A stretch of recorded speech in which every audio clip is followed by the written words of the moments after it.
আপনারা সবাই কেমন আছেন? আশা করি আল্লাহর অশেষ রহমতে খুব ভালো আছেন। আমিও আলহামদুলিল্লাহ ভালো আছি। তো আজকের রেসিপি বিকেলে বা বাচ্চাদের টিফিনের জন্য মিষ্টি কুমড়া চিজ ব্রেড। তো এই মিষ্টি কুমড়া চিজ ব্রেড বানানোর জন্য প্রথমে আমি এই যেখানে 2 কাপ ময়দা চেলে নিছি। এখন এটার মধ্যে দিয়ে দিব প্রথমে স্বাদ মতো লবণ। এখন দিব 2 চামচ চিনি। এই পর্যায়ে দিব আমি 1 চামচ ইস্ট দিয়ে এখন ভালোভাবে এটাকে একটু মিশিয়ে নিব। এই পর্যায়ে দিয়ে দিব আমি 1 কাপ কুসুম গরম দুধ। আর আজকের এই ব্রেডটা আমি ওভেনে বানাবো। এই যে এখন দিব আমি 2টা ডিম। এরপর দিব আমি 1 চামচ রান্নার তেল। এখন এগুলিকে আমি ভালোভাবে মিশিয়ে নিব। যে সব কিছু একসাথে আমার মাখানো হয়ে গেল। এখন আমি হাত দিয়ে একটু তেল দিয়ে দিব উপরে, দিয়ে এটাকে একটু সাইড করে নিব। এই যে ব্যাটারটা কিন্তু এখন এই পর্যায়ে আছে, যেহেতু এখানে ইস্ট দেওয়া হয়েছে, এটা ফুলে আবার ঠিক হয়ে যাবে। এখন এটাকে আমি 20 মিনিটের জন্য রেস্টে রেখে দিব। যে আমি 20 মিনিট পরে আসলাম। মাশাআল্লাহ, দেখেন আমার ময়দাটা একেবারে অ্যাক্টিভ হয়ে গেছে। এই যে এখন এটাকে একটু মাখায় নিব। আবার একেবারে মাখায়া এটাকে রেডি করে নিলাম। এখন সাইডে রেখে দিব। একটা বোর্ড নিয়ে নিব। বোর্ডের মধ্যে আরেকটু ভালোভাবে এটাকে মাখায় নিব। আমি ময়দাটাকে একেবারে রেডি করে নিলাম। এখন সাইজ মতো কেটে নিব। বিসমিল্লাহির রহমানির রহিম। এই যে লিচিগুলো কাটবো আর কি। লিচিগুলি কেটে নিলাম। আর এই দিকে একটা ওভেনের ট্রে নিয়ে নিলাম। আমি বানায় সরাসরি আমি ট্রেতে রেখে দিব। এই যে এখন এই ট্রের মধ্যে আমি বাটার পেপারটা বিছাই দিব। এখন প্রথমে আমি একটু এই বাটার পেপারের উপরে তেল ব্রাশ করে দিব। তেলটা ব্রাশ করে দিয়ে তারপর আমি আমার মিষ্টি কুমড়া চিজ ব্রেডগুলো বানানো শুরু করব। ব্রাশ করে দিলাম। এখন আমি আমার মিষ্টি কুমড়া চিজ ব্রেডটা বানানো শুরু করব। এই যে গোল একটা লিচিকে রেডি করে নিলাম। এখন এখানে আমি দিব সৌদির যে ফাতা চিজ আছে সেই চিজটা। এই যে এখানে আমি 150 গ্রাম চিজ নিয়ে নিছি। চিজ তো যার যতটুকু লাগে অতটুকু দিবেন। এই যে দিয়ে দিলাম। এটা বেশি একটা দিব না, এটা কিন্তু একটু লবণাক্ত হয়, কিন্তু এই মিষ্টি কুমড়া চিজ ব্রেডটা এই চিজ দিয়েই হয়। এই যে চিজটা দিয়ে দিলাম। এখন এটাকে আমি এখানে রেখে এখন এরকম একটা সুতা নিয়ে নিলাম। এই সুতা দিয়ে আমি এখন মিষ্টি কুমড়া বা পাম্পকিনের শেপটা দিয়ে দিব। এই যে আপনাদেরকে দেখাই, এইভাবে সুতাটা নিয়ে নিলাম। নিয়ে আমি হাতের উপর নিয়ে করতে হবে কাজটা। এই যে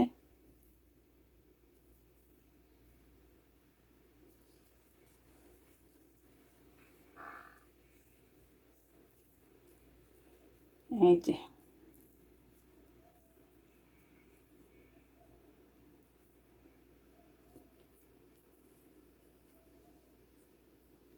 দেখেন, মাশাআল্লাহ মিষ্টি কুমড়ার শেপ কিন্তু চলে আসছে। আর এই মিষ্টি কুমড়া চিজ বানটা কিন্তু বেশি একটা উপকরণ লাগে না, একেবারে অল্প উপকরণেই কিন্তু আমরা বানাই নিতে পারি। এই যে দেখেন হয়ে গেল। এখন আমি এটাকে উপর দিয়ে একটু বেঁধে দিব। এই যে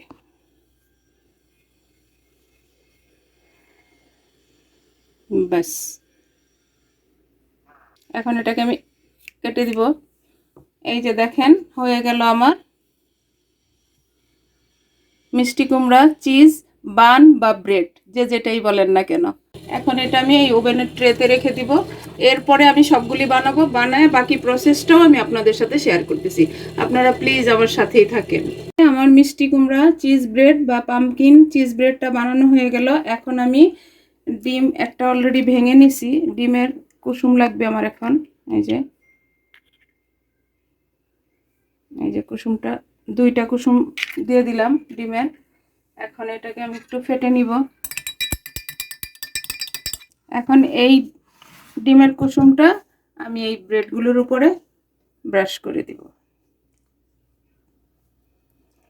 তো আজকের এই রেসিপিটা একেবারে সহজ, ঘরোয়া উপকরণ দিয়েই এত সুন্দর একটা রেসিপি হয়ে যায়।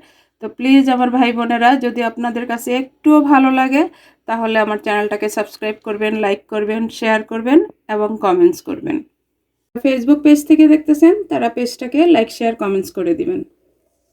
এই যে আমার ডিমটা ব্রাশ করে হয়ে গেল, আর আমি ওভেনটাকে 180 ডিগ্রি সেলসিয়াসে প্রিহিট করে নিছি। এখন আমি এটাকে 25 মিনিটের জন্য 250 ডিগ্রিতে বসাই দিব। এই যে 25 মিনিটের জন্য বেক হওয়ার জন্য বসাই দিলাম। এখন 250 ডিগ্রিতে দিয়ে দিলাম, আর 25 মিনিটের জন্য দিলাম বেক হওয়ার জন্য। এই যে 25-এ দিয়ে দিলাম। এখন আমরা 25 মিনিট অপেক্ষা করব যে আমার মিষ্টি কুমড়া চিজ ব্রেডগুলো কেমন হয়। এই যে আমার 25 মিনিট হয়ে গেল।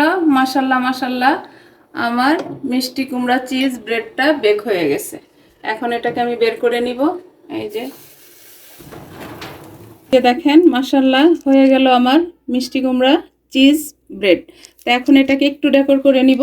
এই যে এখানে আমি নিয়ে নিছি আমার নিজের বাগানের ফ্রেশ বেজেল লিপ। তো এই বেজেল লিপ দিয়ে আমি সাজাবো। এখন দেখি কোনটাই ভালো লাগে, বড়টা দিব না ছোটটা দিব। এখন দিয়ে এখানে একটা লং দিয়ে দিব। তো সফট হয়েছে ব্রেডগুলা, দেখেন। এই যে পামকিনের বা মিষ্টি কুমড়ার পাতাটা দেয়া হয়ে গেল। এইভাবে আমি সবগুলি দিয়ে তারপর আমি সার্ভ করে আপনাদের সাথে শেয়ার করতেছি যে আজকের আমার মিষ্টি কুমড়া চিজ ব্রেডটা কেমন হয়েছে। দেখেন, একেবারে অল্প সময় অল্প উপকরণের মধ্যেই বাসায় বসে এত সুন্দর, জাস্ট চোখ জুড়িয়ে যাবে এরকম একটা ব্রেড থাকলে। মিষ্টি কুমড়া চিজ ব্রেডটা দেখতে যেমন লোভনীয়, খেতেও কিন্তু তেমনি টেস্টি হয়েছে, আর একেবারে সফট। আমি একটা ব্রেড আপনাদের সাথে ভেঙে শেয়ার করতেছি, এটা আমি সাইডে রেখে দিলাম। এই যে দেখেন, মাশাল্লাহ একেবারে তুলতুলে। দেখেন, আমি এই যে পাতাটা সরাই নিলাম। এই যে আমি ভেঙে দেখাই, দেখেন ভিতরটা, দেখেন একেবারে সফট। এই যে দেখেন, মাশাল্লাহ মাশাল্লাহ। আর এই যে চিজগুলা, এই যে আমি কিন্তু সুতাটা কেটে নেইনি, এটা কিন্তু কেটে নিতেও পারেন বা সাথে রাখতেও পারেন, খাওয়ার সময় কেটে নিলেও চলবে। এই যে দেখেন, মাশাল্লাহ মাশাল্লাহ। তো আজকের এই অল্প সময় অল্প উপকরণ দিয়ে এরকম একটা টেস্টি খাবার বাসায় বসে বানাতে পারলে আর আমরা বাহিরে কেন যাব। দেখতেও সুন্দর, খেতেও টেস্টি, তাই না? তো যাই হোক, আজকে আমার এই মিষ্টি কুমড়া চিজ ব্রেডটা বানানো শেষ হয়ে গেল। আমি আপনাদের কাছ থেকে বিদায় নিব, আবার নতুন কোনো রেসিপি নিয়ে আসব। আল্লাহ হাফেজ।